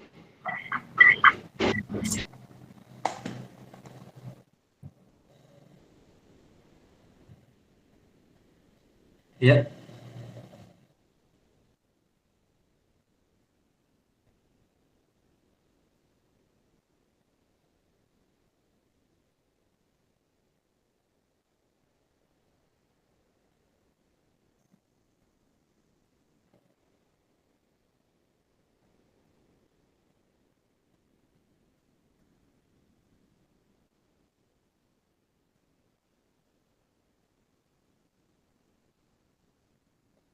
bagaimana?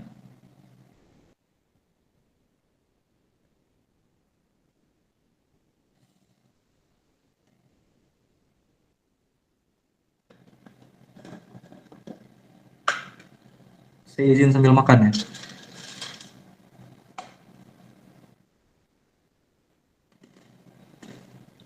Ustadz Afwan, sepakai logika itu ya laki-laki sampai-sampai kita tuh kalau curhat tuh kayak apa ya, kayak malah dibikin ini, bikin salah sendiri lagi, kayak seakan-akan emang perempuan tuh serba salah.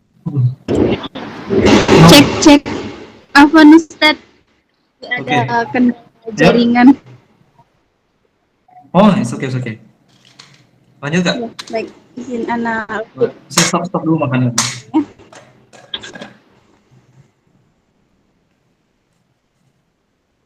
Ya, silakan. Afwan Ustadz, sebentar.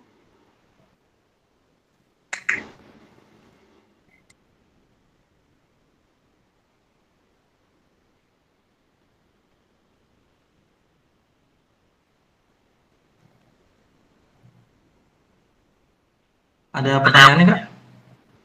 Ada Ustadz, Afwan. Tadi pertanyaannya yang Ana cari dulu.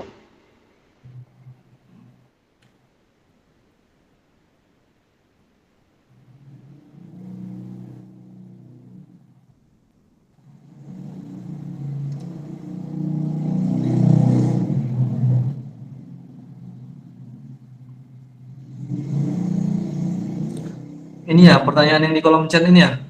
Kolom komentar ya?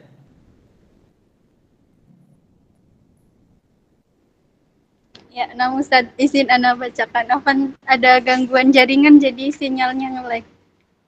Nggak apa-apa. It's okay. Pertanyaan dari Ukhti Aisyah. Assalamualaikum Ustadz. Ana mau bertanya, kalau misalnya menikah dengan sepupu itu apakah boleh Ustadz?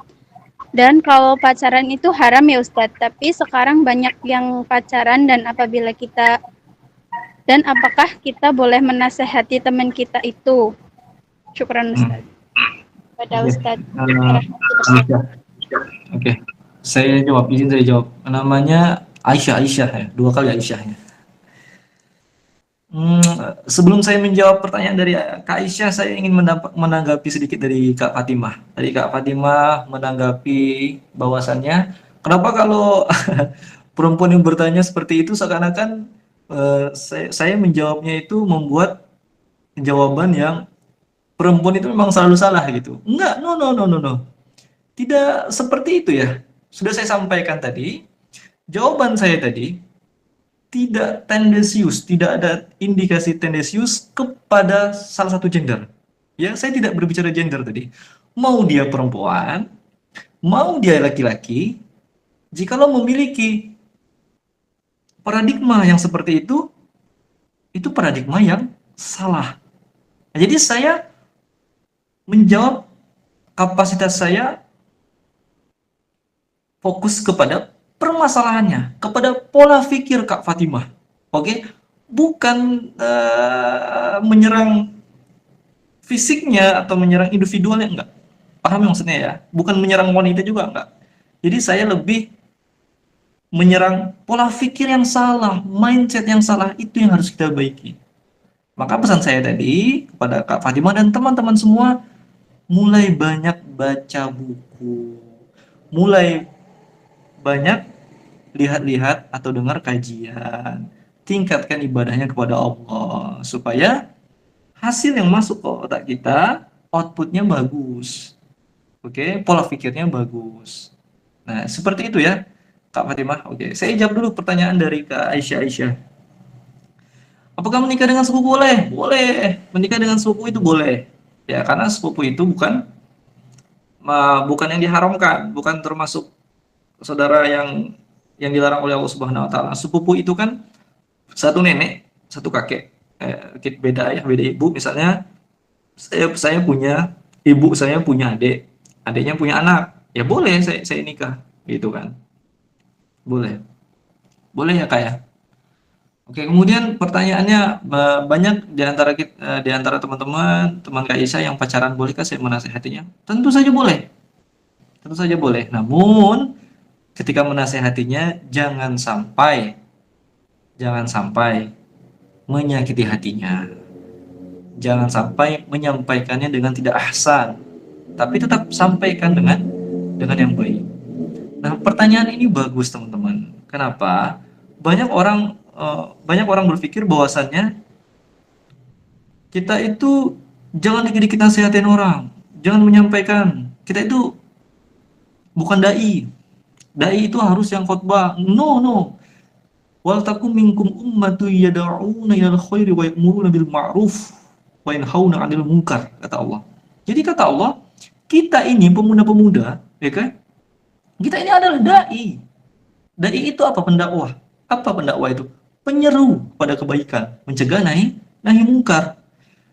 Jadi teman-teman semua di sini itu dai, mengajak orang kepada kebaikan, mencegah orang untuk berbuat yang mungkar. Jadi kalau kita berbicara kapasitas, contohnya misalnya, wah Ustadz, saya nggak pede Ustadz nasihatin teman saya yang pacaran.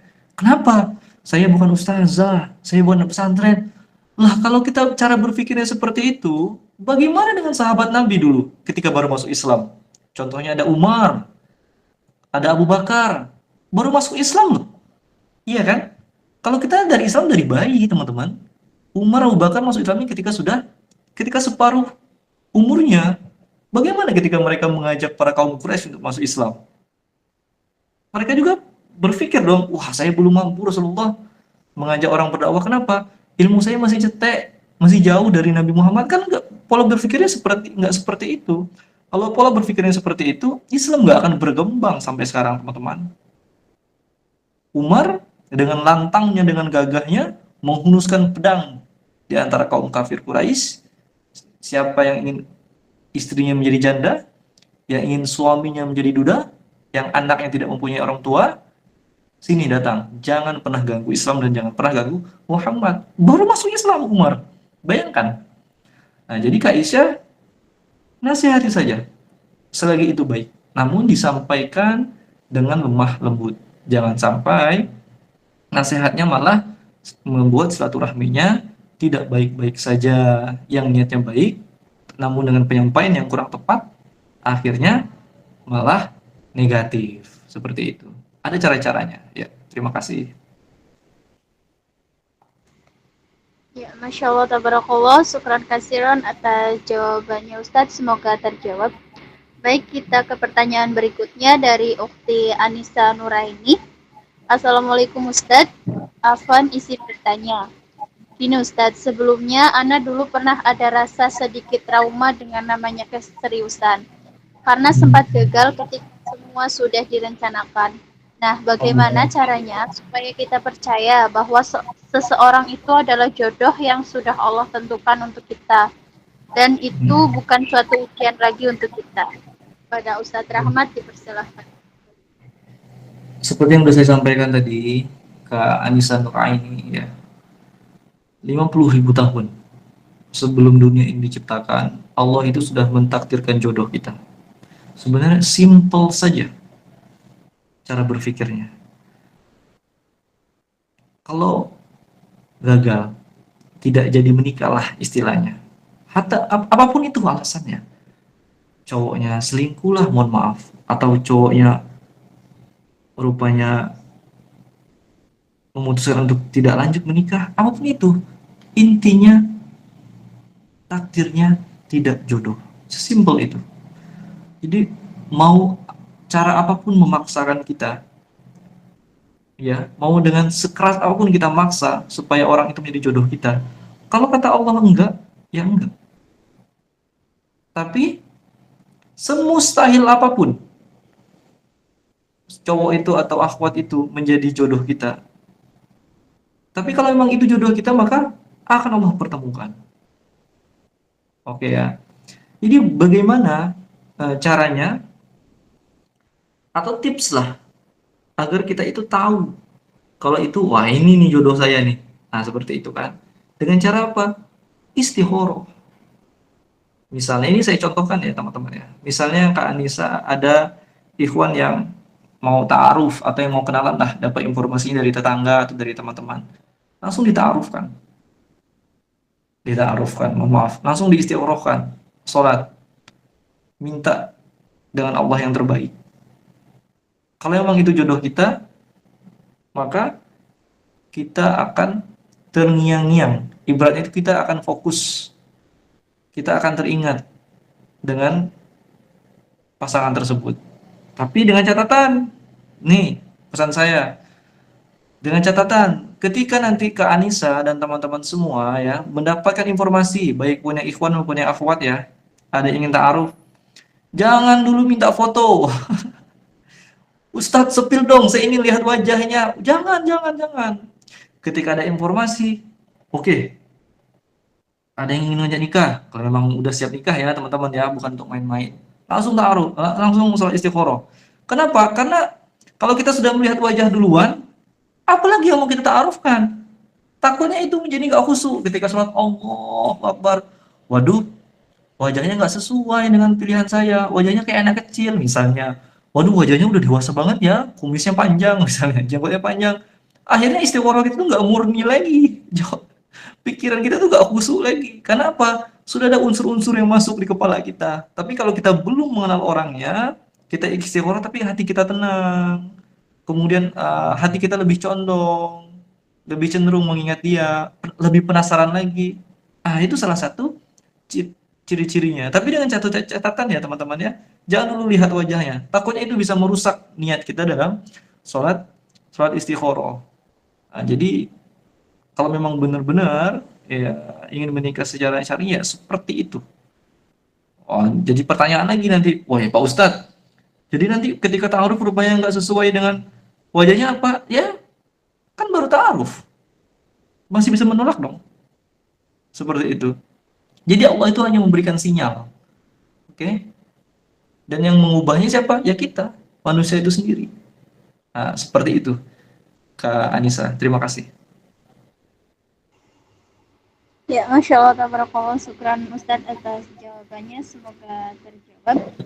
Baik, kita ke pertanyaan terakhir dari Ukhti Rosyana Dewi. Assalamualaikum Ustadz, izin bertanya. Jika memang perceraian sesuatu yang dilarang oleh Allah, apa boleh suami istri mengambil keputusan dengan bercerai dengan alasan tidak menyakiti satu sama lainnya? Apa diperbolehkan Ustadz? Kepada Ustadz Rahmat dipersilakan, tafadhol masykur. Oke. Yang bertanya Kak Rosyana ya, berarti sudah menikah nih kalau bertanya tentang cerai. Teman-teman, perceraian ini adalah sesuatu yang Afwan Ustadz belum menikah. belum menikah. Cepat banget ya. Siap. Ya, pertanyaan tentang perceraian kan? Berarti kalau perceraian, logikanya mungkin sudah menikah gitu kan. Soalnya menikah dulu baru cerai. Polanya kan seperti itu. Tapi semoga kita tidak pernah mengalami yang namanya cerai ya teman-teman. Teman-teman, khususnya Kak Rosyana Dewi 26, lengkap namanya ya. Perceraian itu adalah sesuatu hal yang sangat tidak disukai oleh Allah Subhanahu wa taala. Loh, tapi kenapa kok ada yang cerai? Berarti Allah menginginkan manusia itu cerai. Bukannya Allah nggak suka. Nah, pasti bakal timbul pertanyaan seperti itu kan? Jadi perceraian yang tidak Allah sukai itu perceraian yang tidak berdasarkan syariat, teman-teman. Apa pula nih Ustadz? Perceraian yang tidak berdasarkan syariat. Jadi perceraian itu ada dua, teman-teman ya. Perceraian yang diinginkan oleh pasangan ini yang berdasarkan syariat, dan ada perceraian yang dibuat-buat yang tidak berdasarkan syariat.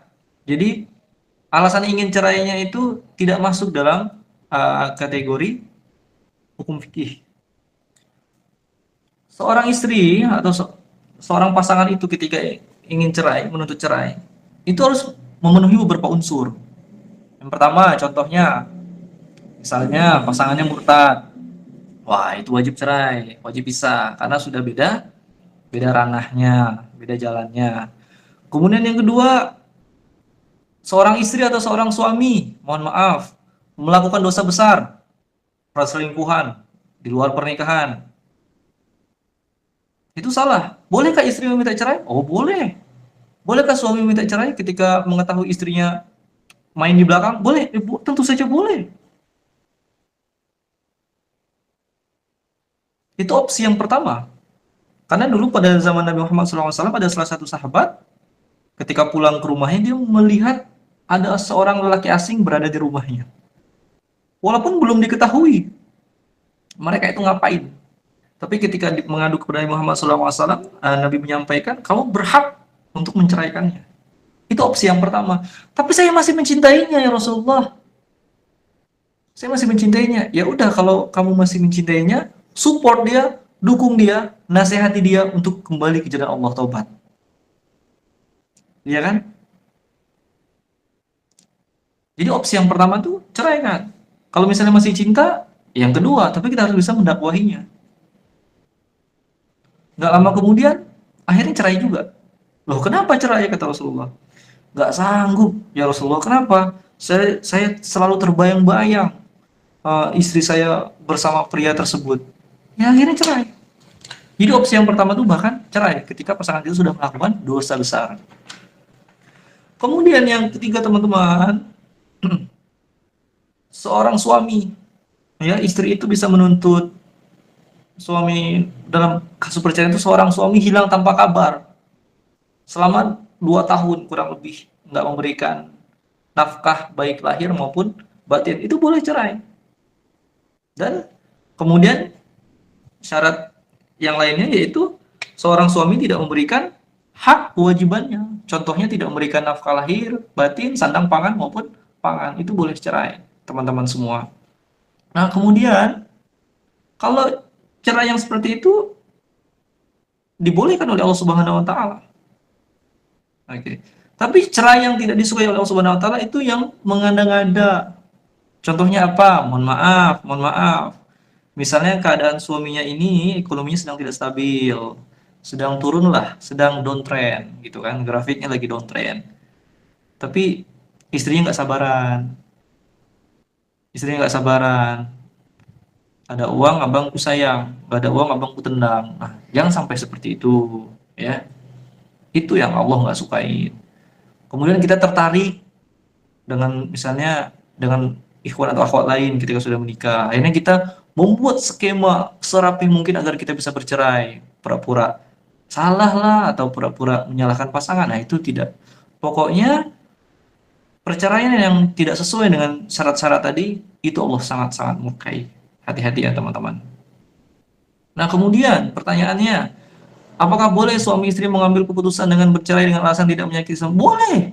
Boleh. Pernikahan ini kita yang menjalankan, teman-teman. Ya, tidak ada desakan atau tidak ada tekanan dari orang lain. Kita yang menjalankan. Pernikahan ini seumur hidup. Ya, misalnya ketika menikah kita menemukan ketidakcocokan. Ya mungkin, mohon maaf, mungkin pasangannya tujuannya beda. atau ekspektasi terlalu tinggi, atau suaminya sakit, atau istrinya sakit dan lain sebagainya. Demi kenyamanan bersama, tidak ada hak yang terpenuhi, tidak ada kewajiban yang tersampaikan, daripada saling menyakiti satu sama lainnya, lebih baik bercerai secara damai. Banyak kok case-case seperti ini bercerai dengan damai. Ada juga beberapa public figure kan. Kenapa? Ya karena tidak ada kecocokan lagi istilahnya. Kecocokan lagi itu ya kan semuanya memang tidak cocok teman-teman ya, nggak ada yang cocok gitu kan. Ada suaminya sabar, istrinya pemarah. Ada suaminya pemarah, istrinya penyabar. Jadi yang dimaksud ketidakcocokan ini tidak bisa didiskusikan lagi, tidak bisa dimusyawarahkan lagi. Memang jalan satu-satunya adalah harus pisah seperti itu. Diperbolehkan. Terima kasih. Ada lagi? Ya, Masya Allah, tabarakallah, syukran Ustadz atas jawabannya. Ini ada pertanyaan terakhir, tapi tadi sudah terjawab di pertanyaan di Anissa, Ustadz. Oke, udah alhamdulillah. Ya, Masya Allah, tabarakallah. Kita lanjut ke acara selanjutnya, yaitu closing statement. Kepada yang terhormat Ustadz Rahmat Hidayat, dipersilakan untuk menyampaikan kata-kata motivasi untuk kita semua. Tafadhol mashkura.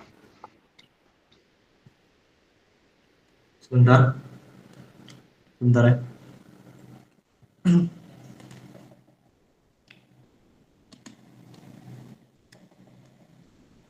Oke. Closing statement saya mungkin ini lebih ke pesan ya untuk kita sebagai generasi milenial. Jangan terlalu terburu-buru. Oke. Jangan mengikuti tren. Jangan mengikuti euforia yang sifatnya hanya sementara. Oh ini nikah. Musim nikah muda. Jangan. Sebelum kita melangkah, sebelum kita mengambil tindakan, otak kita dulu harus berpikir jauh lebih cepat. Jadi, berpikir dulu sebelum berkata, berpikir dulu sebelum mengambil suatu keputusan atau tindakan. Jangan sampai kita mengambil tindakan dulu baru berpikir, ujung-ujungnya apa? Tindakan kita salah dan akhirnya klarifikasi, penyesalan. Kenapa? Karena kita lebih mengedepankan hawa nafsu, kita lebih mengedepankan egoisme, kita lebih mengedepankan sisi kemanusiaannya. Berpikir dulu dengan jernih. Berpikir, saya kembali sekali sering mengatakan pola pikir, mindset kita. Yang membuat pola pikir kita bisa jernih apa teman-teman? Banyak baca buku, banyak baca Al-Quran, hindari lingkungan yang toksik, dekatkan diri kepada Allah Subhanahu Wa Taala. Insya Allah, Allah akan memberikan hikmah atau ibarah kepada pikiran kita, sehingga ketika mengambil tindakan kita mampu melibatkan Allah Subhanahu Wa Taala dalam setiap aktivitas kita. Oke, selalu libatkan Allah dalam segala aktivitas kita. Terakhir, jangan pernah kecewakan Allah Subhanahu Wa Taala. Jangan pernah kecewakan Rasulullah SAW. Jangan pernah kecewakan guru-guru kita, dan jangan pernah kecewakan kedua orang tua kita. Terima kasih atas kesempatannya. Mohon maaf apabila banyak yang saya sampaikan masih belum bisa memuaskan dahaga dari teman-teman semua. Harapannya kita bisa berjumpa kembali dengan forum yang sama namun tema yang berbeda tentunya. Ya, terima kasih kesempatannya teman-teman semua. Ya, Masya Allah, tabarakallah, syukran kasiran Ustadz. Semoga ilmu yang telah disampaikan tadi dapat kita amalkan di kehidupan sehari-hari, dan semoga kita dapat memperbaiki diri menjadi pribadi yang lebih baik lagi. Amin ya Allah. Baik, kita ke acara selanjutnya, yaitu sesi doa. Kepada yang terhormat Ustadz Rahmat, dipersilahkan untuk memimpin doa penutup. Tafadholi mashkura. Di sini ada ikhwan. Kalau ada ikhwannya boleh dong doa. Itu ada Kak Hendra. Hendra ikhwan pasti ya. Boleh Kak Hendra pimpin doanya? Iya. Minta tolong.